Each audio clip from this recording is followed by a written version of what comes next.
Hello, everyone, and welcome back to Heal, Nourish, and Rise. This is a transformative journey to wellness, to health, and to healing. And we're speaking with Charlene Trichet. My name is Dr. Phyllis Hubbard.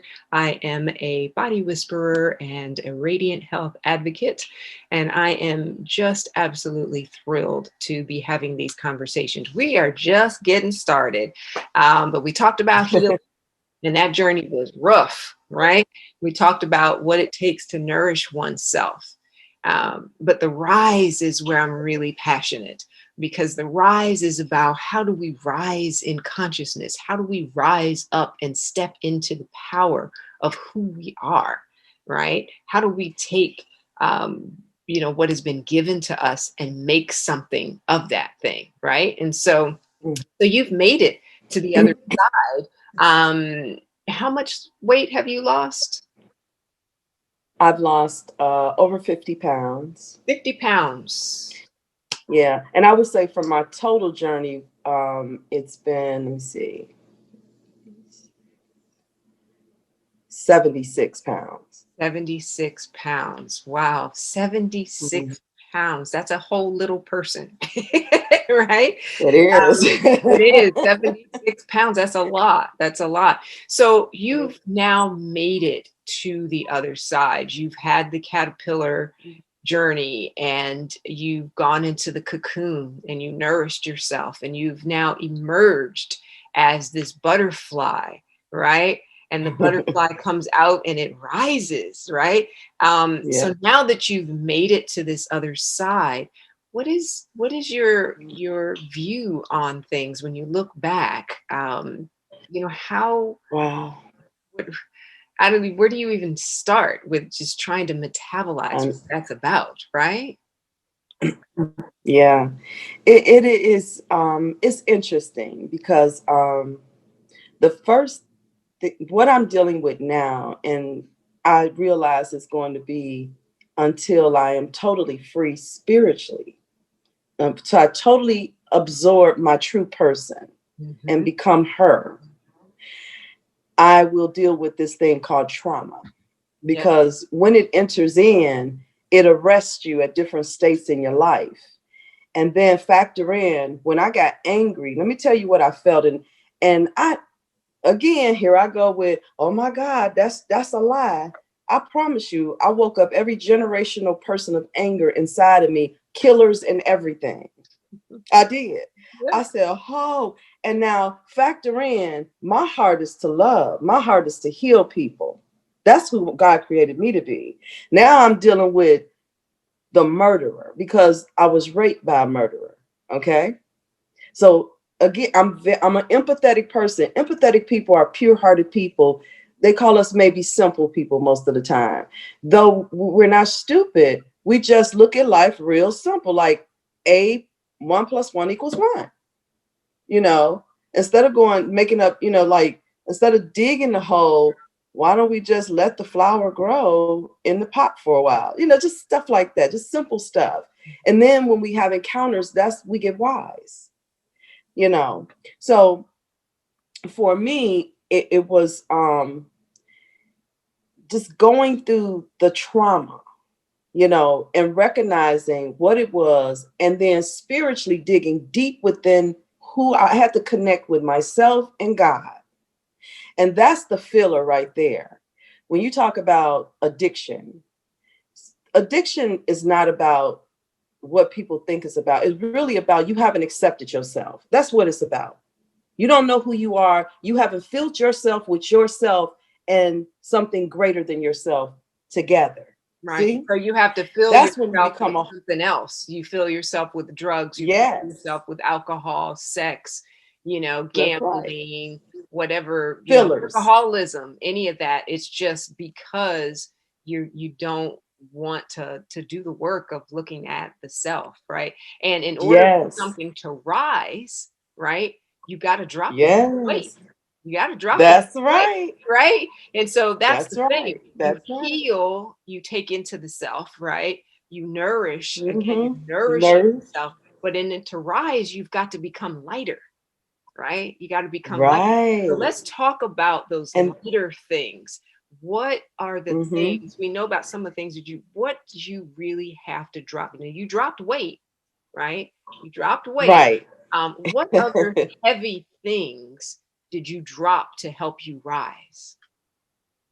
Yeah. So what I realized was in order to drop the weight, I had to realize why I was overweight. So I started using this app called Noom. So that helped me, filter my meals really. And it really was the bomb because that's how I think. But I had to, why was I eating just whatever? Why was I doing this to myself? And then I don't know, I heard something. I watched the videos and I was like, I've been eating my emotions. That's what I did. That's in my survival mode was like, just whatever. I'm trying to work school.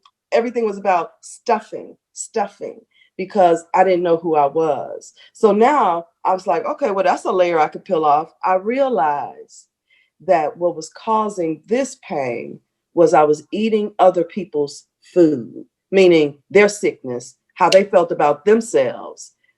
What they say about you is just a reflection of themselves, unless yeah, because it should be kind. So I was able to take that off. So then I realized, okay, so now what you gonna do? And I was like, well, I really don't have a lot of money. See, excuses. Now I have to say, let me trust God. What do you want me to do? Went to the gym, paid for the membership, 2 years in the gym, got a trainer every day in the game. And then I start putting the right foods in my body and the right fluids in my body. Enough of the right fluids because we are fluid. And Mhm. so with that came energy. And with that came weight loss. Then I learned how to intermittently fast because what I did was I went back to who my child was. And my mother used to try to force me to eat because I only ate when I was hungry. And most of the time I was busy all the time. I was one of those kids that was good by herself. I was always busy. And so they would try, and then I would just eat a little bit. And my mother, for some reason, I guess because of the Great Depression or whatever, she's like, you need to eat. I was like, but I'm not hungry. So I was already overeating because that wasn't my nature, just like John the Baptist ate crickets and honey. So, I mean, people do what's best for them, what for their body.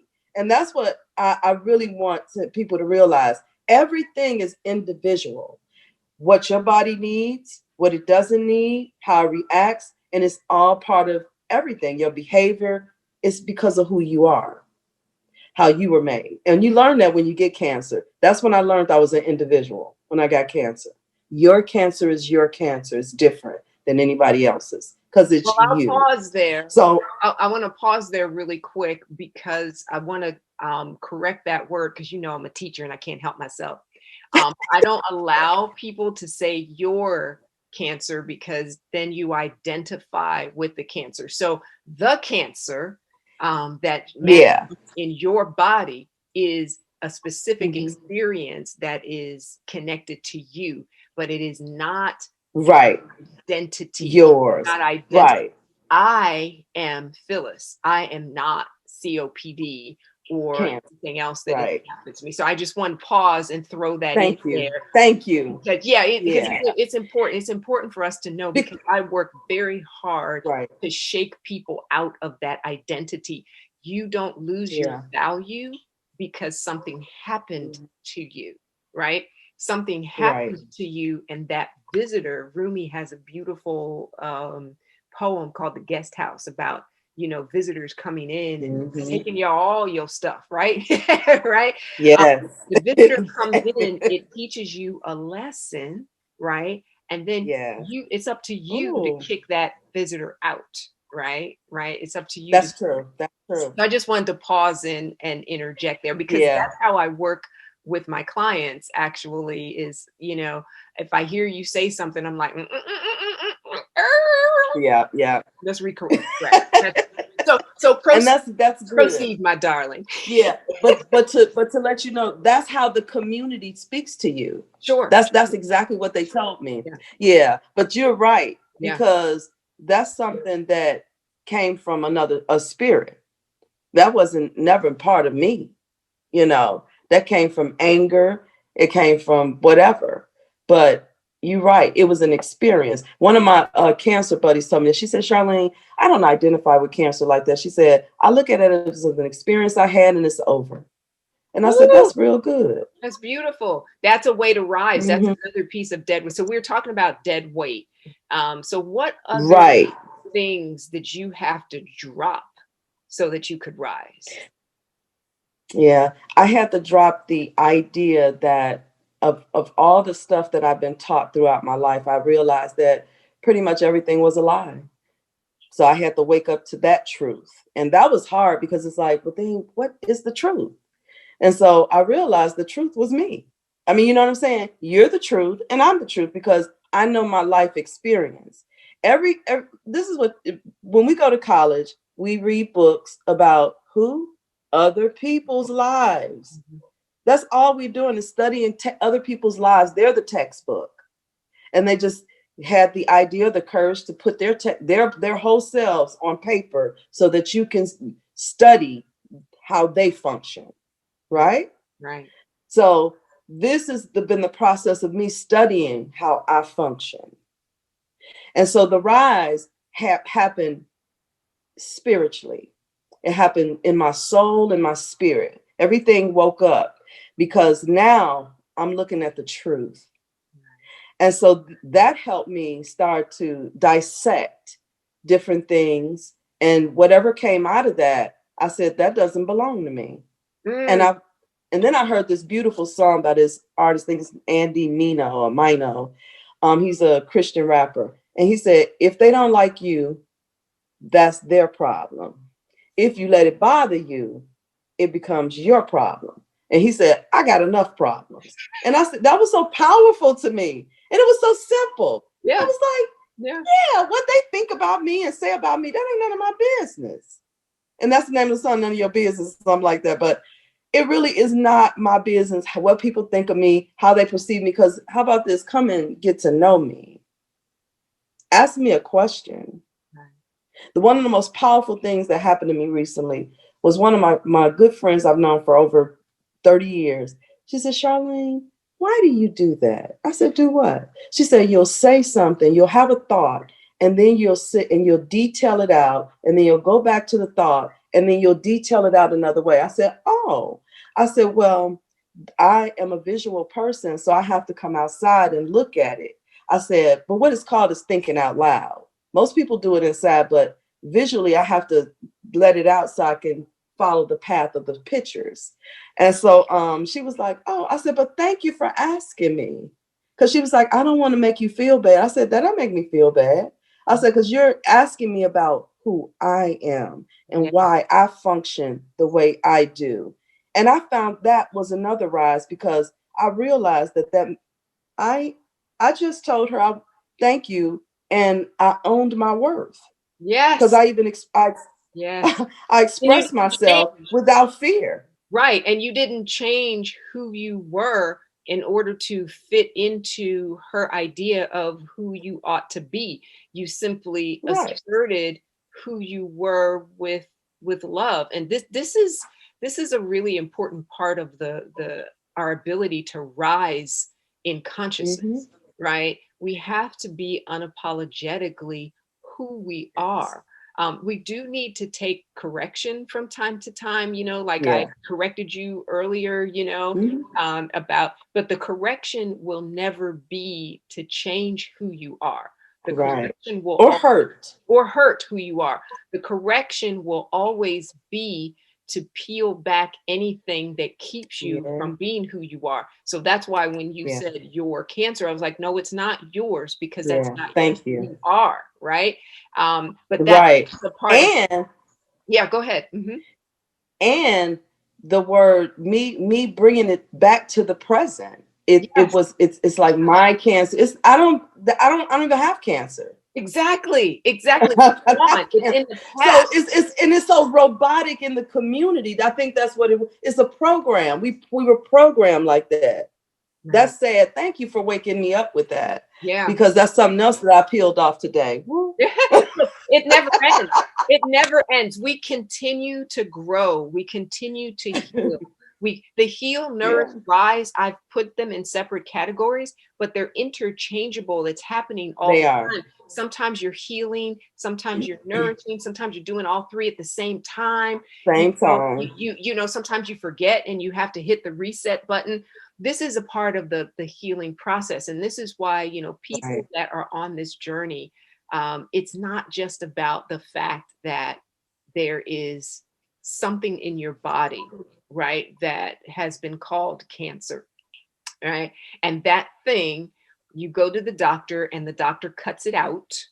And then you go through a whole bunch of stuff, get really sick, and then you come back on the other side, right? That's not what the journey is about. In fact, one of my It's not. clients who had breast cancer, she said to me, the reason I asked her, why did she come to me? And she said she came to me because she went to her doctor and she said, okay, well, now that the cancer's over, um, should I like eat What do I something do? different? Like, what do I do? Do I and her doctor said, well, just keep Mm. doing what you were doing. And something in her was like, but what I was doing was how I got That's cancer. right, So like I cancer. probably should do, like if you walk up to the stove and you touch it and you burn your hand, you like, man, I should do something different. And then that's like the doctor going, no, go back up and touch the stove and burn your hand again. You like, wait a minute, that somehow that don't make no sense, right? And so that's It why does not she came, compute. yeah, she came to me and I said, okay, yeah, of course, there's thousands of different things that need to happen, right? And we worked with her body, Right. with her mind, with her emotions, how she lived her life, how she interacted with her family. All of those things Right. is what we had to unpack. And her idea of nutrition versus the idea of nutrition, right? Everybody thinks they're healthy until they come and talk to me, and I'm like, "Whoo, yeah, let's talk about it." Another person that I knew that had cancer was a vegetarian and was upset that she was a vegetarian. She's like vegetarians couldn't get cancer. And when I looked at her diet, I was like, vegetarian has the word vegetable in it. Like you can't just eat bread and cheese and potatoes. Oh, bread is the Stuff with worst. I was like, so people think they're healthy when they're not, right? And so Right. so that's really important. So I want to just talk a little bit about this concept of rising, because you said something in our previous conversation that you had grown and other people had not grown, right? Right. And so this is a very difficult challenge when you begin to rise in consciousness, right? The people around you, your family and friends, they're not really happy about that because No. they want Mm. you to be happy, but when you change in a certain way, it's like Right. they feel like maybe they have to change, so they start doing. So can you talk a little bit about how you had to drop the dead weight of just the people, your regular circle of friends? How did that have to transform? What was that like for you? It's still transforming because I literally, when I tell you, I just woke up in August. So it's been like just a beautiful wake up. I have to say, I haven't, everything has been like, oh, just so pleasant.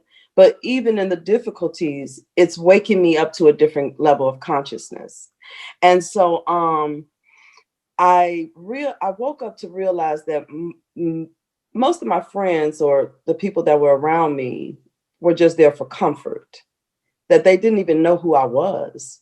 No matter how many times I tried to express myself to who I was, they kept overriding it. And I gave people way too much room to be themselves, and I forgot about me. So in the process, I lost my voice. So in the rise, you find your voice. And that's when they run. When you find your voice, they be like, what's wrong with her? She tripping. I'm not tripping. I'm just being myself. Because I was always a little rascal. Okay. I was always, as a matter of fact, the truth. So when you come from that perspective, they don't want it. So, what I did was I just really, in one day, I pretty much lost 3 friends. And all I did was let them be themselves. and they showed me that they had not changed. And then I started to act a little privileged. See, and this is where you got to catch yourself. I started to be like, And so the Holy Spirit had to just come in and say, he showed me this picture because I was judging one of my friends and I didn't know it. I said, she tripping and she gonna sit up and talk about me. And he said, well, you talk about people. And I was like, Ouch. So there's a book. I don't know if I've ever told you about this book, but I recommend that people study it every single year because ego is something that it will destroy oh, you no matter it how is. much spirit work you do, no matter how It you is. find yourself getting all cocky. Every time I have some spiritual friends that I talk to help keep me in check. And we laugh about how we get cocky because we think we know something. And then we get served a big old slice of humble pie. And it's like, I don't want to eat no more of that humble pie. Well, then get up out your ego, Right. right? So the ego never Right. really goes away, but you have to be more connected to your Subdue it. spiritual practice than you are to your ego. Right. And so the name of the book by Ryan Holiday is Ego is the Enemy. And Mm. I highly recommend that book as a part of your annual study plan. I'm going to actually go back in and listen to the audio book again before the end of the year. It's very powerful, and there's a huge challenge with ego in the African American community and also in communities of color that have been oppressed because ego is the Yeah. only thing that we That you it's all we have to try to, but we don't know how to use it in a healthy way because we're kept in right. survival mode, and that's what keeps us back. And so that book offers some really great strategies for am I all up in my ego right now? So let me just kind of Mm-hmm. work through that. So thank you for sharing that. Yeah. Any other uh, bits of advice around what you did to drop the heaviness so that you could rise? I really just had to look at my I realized that I have went to a state of poverty. And I understand what it means to be poor in spirit. I understand what it means to be homeless, and I've never been on the street. It was just because of the pain that I had went through over the 2 years. I literally was in a very dark place. So what happened to me was beautiful. It was a spiritual thing. Slowly, I didn't realize when anger rises, your good stuff decrease. So, Like and your let me tell you the most. you can't be conscious and so angry at the same time. you cannot. So I literally just had to fight and pray my way back. I really did. I just have to be real with you. I fought and I prayed and I went to the council of God, said, God, I'm presenting all this to you. And I begged him for my love walk back. So slowly I felt joy come back. I felt happy come back. But it was kind of like, I felt a little better, but I still felt depressed. And then, so all of a sudden, the Spirit told me, it's hope. Speak to hope. And I said, well, what do I say? And I promise you, the Holy Spirit gave me a love letter to read to Hope. And I felt her again. And when I felt her, I said, that's it. Oh my God. It reminded me when Obama became, when he ran for office, hope rose so high throughout the world. I don't care what nobody say. I felt it. I witnessed it. Hope was just like boom. And we were like, yes, we could live again. And so I felt it. I said, oh my God, I feel alive. But then all of a sudden, she went away again. I was like, oh God, am I bipolar? What is going on? But it wasn't that. So the Holy Spirit came back and said, gave me the same letter to read to her again. And this time I gave it everything in me. See, this is when you give God your everything. So I read Hope that poem. And next thing I know, she became my friend again. And when she rose, I realized that hope really is like the power of resurrection of your life, because in hope is your life. And I felt myself again for the first time. And I was like, I just couldn't believe it. It was like a miracle for me because I literally had been depressed for almost 3 years. I was in a a hole. I was in the pit. Okay. And to say that we all should be ashamed of ourselves, that there's people on the street sleeping, because that mentality I just described, it's not about them not having money or place. It's the pains of life that they didn't know how to process out so that they can be a whole themselves, their whole selves. But anyway, when that woke up, you know what Hope told me? She said, don't let nobody else play with me. Because see, people play with your hope by playing with your choices. Yeah. When they mess with your will, when they play with your heart, that's why you got to guard it. Then hope becomes delayed, and she keep hoping, she sticks with, and then when she decreases, then depression sets in. So to say I feel alive again, and with that came, well, I got my cousin. He's a professor, so I started taking classes with him. I got a life coach, and so me and my life coach, she's an inspirational life coach, and so we're mapping out. Really, it really is about my spirit. Really, that's what it is. That's what got off track. Me, the person, because I let everybody else move in. Right, right. So rising is about letting go. Rising is not doing extra, because and I'm glad that you're saying this, because this is one of the hardest sells that I have when I'm trying to help people. I'm like, you don't have, I have a client that I had to divorce, actually, because I could not, this client was just a drag on me. I'm like, look, stop taking classes and doing things. Like, this person will go from one workshop to the next workshop to the next work, won't do none of the work though. It's like, if you did the work that was in the first workshop, so they're distracting themselves with a journey to learn about spirituality without actually embodying it. And when I say spirituality, I'm not talking about a religion or any of that, just connecting in with, whatever you believe to be your higher power energy that created, or whatever it is. I have a friend that said, I don't believe in God, I believe in Marilyn. I'm like, okay, you're Marilyn, whatever it is for you, right? I'm like, I ain't gonna argue about that part. You have to tap into it and spend time with it. So I love that you said that Hope said, don't let anyone play with me, right? That is for you. And then the other thing that you said is that you have a team, right? And you have to be very specific about who that team is. For you, it's a coach, right? For other, I have an article I'll put a link on here called how to choose a mental health therapist, right? There's some questions that you need to ask, right? To vet, to make sure you find the right fit. Because just like, every sofa don't work for everybody. Every person doesn't work for everybody, right? Right. And go ahead. I want to pause and say this, because I have, it's really your whole life journey when it gets to this point. So it's the wounds from the beginning to the end. So I still see we're about to end my cancer psychologist.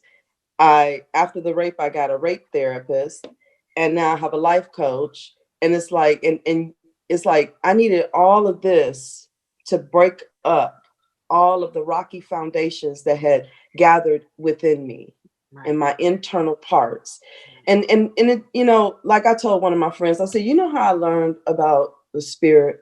I said, I had a long distance relationship with someone, and I couldn't physically see him. So everything he heard was spirit, right? Everything our conversations was all spirit, because it was just his voice, the same way we hear God, and it's really that simple to me, it's just close your eyes and listen to yourself.